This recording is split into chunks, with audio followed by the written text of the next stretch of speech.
ہمارے YouTube channel کو subscribe کریں اور بیل آئیکن کو پریس کریں تاکہ ہمارا رابطہ بحال رہے۔ اصل میں آج جو دنیا میں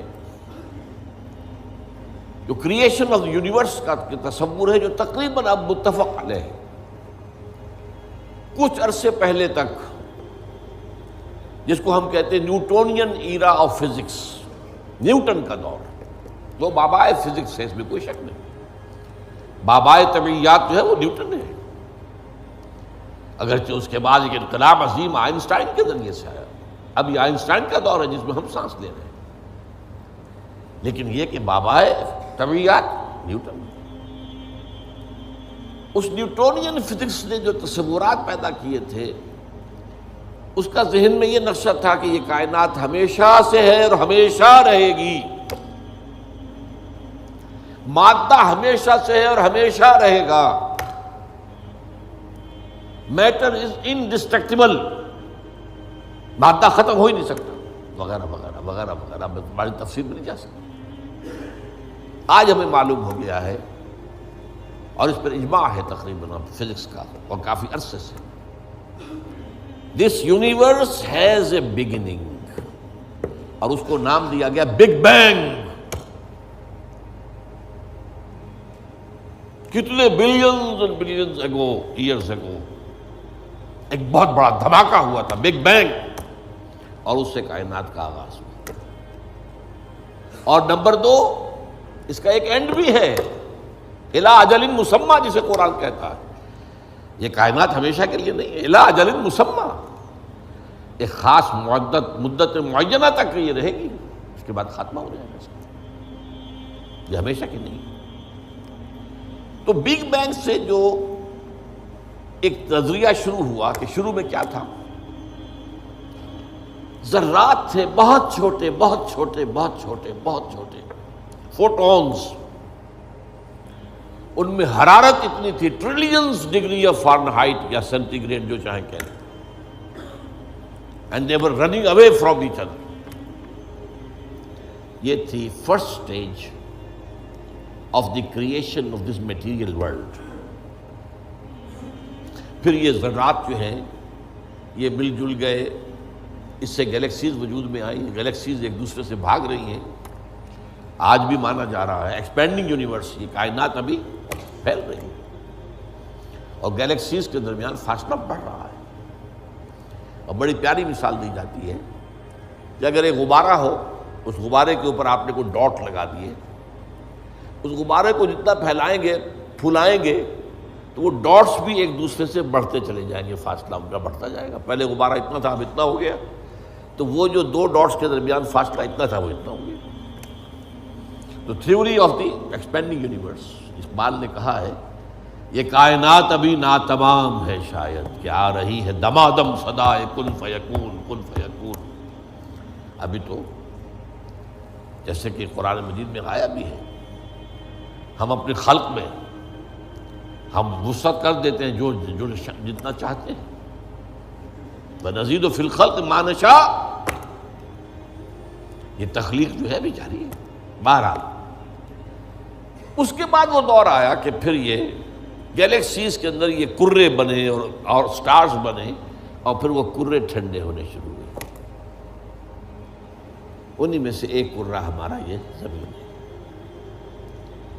یہ آگ کا کرہ تھا، آگ کا جیسے سورج ہے، لیکن ٹھنڈا ہوا، ٹھنڈے ہونے سے یہ سکڑا، تو اس پر اونچائیاں اور نیچائیاں پیدا ہوئی۔ اس میں سے جو بخارات نکلے انہوں نے جا کے ایٹماسفیئر کی شکل اختیار کی۔ اس ایٹماسفیئر کے اندر پھر گیسز کے باہمی انٹریکشن سے پانی پیدا ہوا، اور ہزارہا برس تک پانی برستا رہا، پانی برستا رہا، پانی برستا رہا، جس سے سمندر وجود میں آیا۔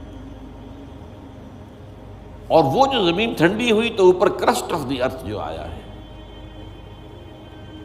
وہ اور پانی، اس کے امتزاج سے اس کرۂ ارضی پر حیات کا آغاز ہوا، اور اس حیات کی لکھوں کا سال کے اندر ارتقائی مراحل سے گزر کر آخری نتیجہ جو ہے وہ آج کے نظریے کے مطابق وہ ہومو سیپینس انسان ہے۔ یہ میں نے آج کا نظریہ تخلیق آپ کے سامنے رکھ دیا۔ اس میں سے پہلے حصوں کے بارے میں تو اب اختلاف نہیں ہے، البتہ یہ کہ ایولیوشن کے بارے میں ظاہر بات ہے کہ اختلافات ابھی ہیں، لیکن یہ کہ یہ نظریہ ہے، اگرچہ بائیولوجی کے میدان میں تھیوری آف ایولیوشن جو ہے اسے قبول نہیں کیا گیا، لیکن یہ ہے کہ ویسے اس کو تسلیم کیا جاتا ہے as a matter of fact. انسان کی سوچ میں، سوشل سائنسز میں، ہر چیز کے اندر جو ہے وہ تھیوری آف ایولیوشن گھس چکی ہے۔ اب جو بات اس میں نہیں آئی ہے وہ بات میں آپ کو بتا رہا ہوں۔ This big bang was the beginning of the material universe. اس سے پہلا ایک دور ہے جسے سائنس نہ دیکھ سکتی ہے، نہ جان سکتی ہے، نہ اس تک اس کی پہنچ۔ اس سے پہلے بھی ایک حرف کن آیا تھا، جیسے ایک حرف کن سے بگ بینگ ہوا ہے۔ بگ بینگ کس چیز میں ہوا ہے وہ ابھی میں بتاتا ہوں۔ اللہ تعالیٰ کے پہلے اولین حرف کن سے ایک بہت لطیف نور پیدا ہوا۔ یہ لطیف نور کیوں کہہ رہا ہوں؟ اس میں حرارت نہیں تھی، حرکت بھی نہیں تھی،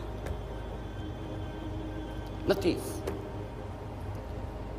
اس سٹیج پر اس لطیف نور سے انسانی ارواح پیدا کی گئی اور فرشتے پیدا کیے گئے۔ یہ پری بگ بینگ معاملہ ہے۔ ارواح انسانیہ میٹیریل نہیں ہے، ان کا تعلق اس یونیورس میٹیریل یونیورس سے نہیں ہے۔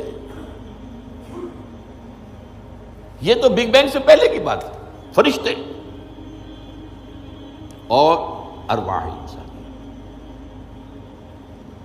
جسد نہیں تھا، صرف روحیں تھیں، لیکن ہر ایک کی روح تھی۔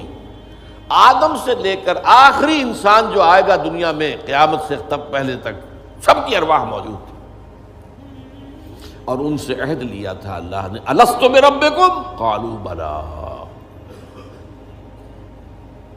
اب جو آدمی اس بات کو نہیں مانتا وہ کیسے سمجھے گا کس سے عہد لیا تھا؟ جدید دور کے ایک مفسر نے لکھا اپنی تفسیر میں، یہ عہد انسان کی تخلیق سے قبل عالم غیب میں لیا گیا۔ میں نے ان سے عرض کیا کہ حضور یہ تو جملہ آپ کا محمل ہے، جو شے پیدا ہی نہیں ہوئی اس سے کیسے عہد لے لیا؟ عہد و معاہدہ تو ہوتا ہے جو موجود ہے، اور پھر اس میں بھی یہ الفاظ آتے ہیں، میں بقائمی ہوش و حواس یہ اقرار کر رہا ہوں، فل کانشسنس، سیلف کانشسنس کے ساتھ آدمی ایک عہد کرتا ہے، ایک اقرار کرتا ہے، ایک معاہدہ کرتا ہے۔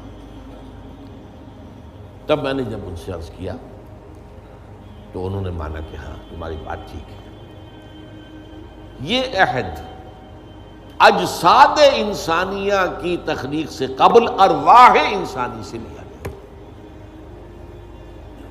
یہ ایک سٹیج تھی جس میں ارواح پیدا کی۔ اس عالم ارواح میں جبکہ ابھی میٹیریل ورلڈ شروع نہیں ہوئی، ابھی وقت کا کوئی تصور نہیں ہے۔ یہی وجہ ہے کہ عالم ارواح میں جو کچھ ہوتا ہے اس میں وقت نہیں لگتا، کن فیکون، کن فیکون۔ عالم خلق میں آ کر وقت لگتا ہے۔ آسمان اور زمین 6 دنوں میں پیدا کیے ہیں، وہ دن ہمارے 24 گھنٹے والے دن تو نہیں ہے۔ انسان کے ایک نطفے سے لے کر ایک بچے کے مکمل ہونے تک 9 مہینے لگتے ہیں، ٹائم لگتا ہے۔ عالم ارواح میں ملائکہ کے لیے کیا خیال ہے آپ کا؟ جبرائیل کو عرش معلیٰ سے یہاں آنے میں کوئی وقت لگتا ہے؟ ٹائم ایلیمنٹ ہے ہی نہیں۔ ابھی یہ اس دور کی پیداوار ہے جبکہ ابھی ٹائم پیدا ہوا ہی نہیں۔ Time and space, time and space جو ہے یہ کانسیپٹ ہے بگ بینگ کے بعد کا۔ حرکت بھی ہے تو اسی کے بعد جو وقت کا تصور پیدا ہوگا، یہ پاسنگ ٹائم۔ لہذا یہ ارواح انسانیہ پیدا کی گئی جبکہ ابھی میٹیریل یونیورس کی ابتدا نہیں ہوئی تھی، اور ان کو ایک کولڈ سٹوریج میں رکھ دیا گیا۔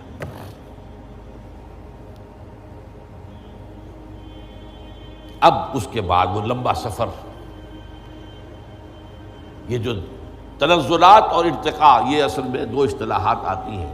ہمارے پرانے فلسفیوں نے بھی تو آخر کوشش کی تھی نا، سائنس تو ابھی نہیں تھی، سائنس کا تو ابھی تک جو ہے معلومات کا دائرہ بہت ہی محدود تھا، لیکن یہ ہے کہ تنزلات ستہ، تنزلات خمسہ، الاحد سے الواحد وغیرہ، یہ ذہنی خیالات تھے، یا عقل اول سے فلک اول اور عقل ثانی پیدا ہوئی، عقل ثانی سے فلک دوم اور عقل ثالث پیدا ہوئی، تو 9 افلاک اور عقول عشرہ، یہ ہمارے پرانے فلسفی جو ہے متکلمین، ان کے ہاں الفاظ مل جائیں گے جن کی نہ کوئی سند قرآن میں ہے، نہ حدیث میں ہے، کوئی سوال ہی نہیں، نہ سائنس اس کی کوئی تائید کرتی۔ جو بات میں عرض کر رہا ہوں، اب اس کے اعتبار سے آپ کو سائنس کے درمیان اور اس پورے تصور کے درمیان معلوم ہوگا کہ ہم آہنگی ہے، مکمل ہم آہنگی، جبکہ ابھی صرف نور، اور نور بھی اس میں نہ حرارت نہ حرکت، ارواح انسانیہ کا اور ملائکہ، پھر وہ بگ بینگ، اور وہ جو عرصہ گزرا ہے جس میں کہ حرارت، شدید ترین حرارت، اس دور میں جنات پیدا کیے گئے۔ اب قرآن مجید کہتا ہے وَلَقَدْ خَلَقْنَا الْإِنسَانَ مِنْ صَلْصَالٍ كَالْفَخَّارِ وَخَلَقْنَا الْجَانَّ مِنْ مَارِجٍ مِنْ نَارٍ، آگ کی لپٹ سے، اور ایک جگہ فرمایا ہم نے آدم سے بہت پہلے جنات کو پیدا کیا تھا، وَالْجَانَّ خَلَقْنَاهُ مِنْ قَبْلُ مِنْ نَارِ سَمُومٍ۔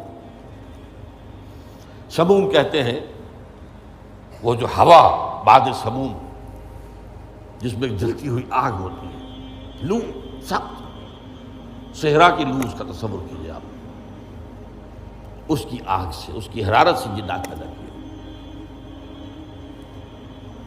یہ جنات جو ہے اس زمین کی پیداوار نہیں ہے، مٹی کی پیداوار نہیں ہے،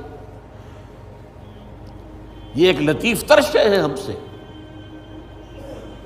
مٹی تو انرٹ ہو گئی، آ گئی، ہم مٹی سے بنے، چاہے وہ ایوولوشن کے لمبے پروسیس کے تھرو بنے ہیں یا یہ کہ ڈائریکٹ کریشن ہوئی ہے، لیکن ہے تو دونوں مٹی سے۔ قرآن بھی کہتا ہے مٹی سے، اور سائنس بھی کہتی ہے مٹی سے، ہم دی کلے، کرسٹ آف دی ارتھ، اور قرآن بھی کہتا ہے وَجَعَلْنَا مِنَ الْمَاءِ كُلَّ شَيْءٍ حَيٍّ، ہر شے میں حیات جو ہے، اس حیات کا منبع اور سرچشمہ پانی ہے۔ مادہ تخلیق جو ہے حیوانات ارضی کا، جن میں انسان بھی شامل ہے، وہ تو ہے مٹی، لیکن منبع حیات پانی۔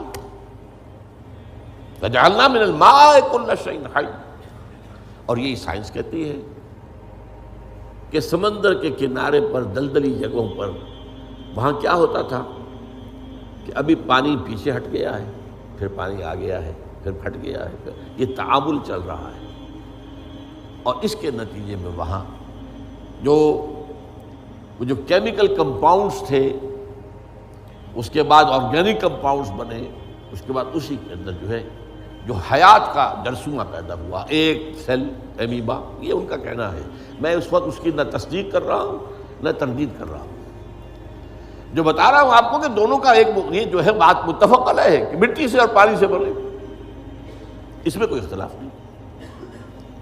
اب یہ سلسلہ جو چلا ہے، اب وہی کہانی جو ہے یہ دہرائی جا رہی ہے، وہی ایک سیل سے رحم مادر میں بچہ پروان چڑھ رہا ہے، جو ہو سکتا ہے 9 ملینز آف ایئرز میں ہوا ہو، ایک جرثومے سے لے کر انسان تک کا معاملہ وہ رحم مادر میں 9 مہینے میں ہو رہا، the same process, single cell, اور اس کے یہ مراحل ہیں۔ تو زندہ تو ہے، نطفہ بھی زندہ، علقہ بھی زندہ، مضغہ بھی زندہ، ماں کی طرف سے آنے والا بیضہ بھی زندہ، مرد کے نطفے اور ماں کے بیضے سے امتزاج سے وجود میں آنے والا زائگوٹ، نطفۃ امشاج، وہ بھی زندہ۔ لیکن جب 120 دن ہو جاتے ہیں تو اب یرسل الملک، اب وہ فرشتہ بھیجا جاتا ہے وہ رحم مادر میں وہ روح، اس کی روح، میری روح جو وہاں تھی، وہ لا کر میری والدہ کے رحم میں، وہ جو میرا حیولہ وجود میں آیا تھا اس کے اندر پھونکی گئی ہے، تب میں بنا ہوں، میرا وجود انسان کی شکل اختیار کیا۔ یہ ہے در حقیقت قرآن مجید کا جو حقیقت انسان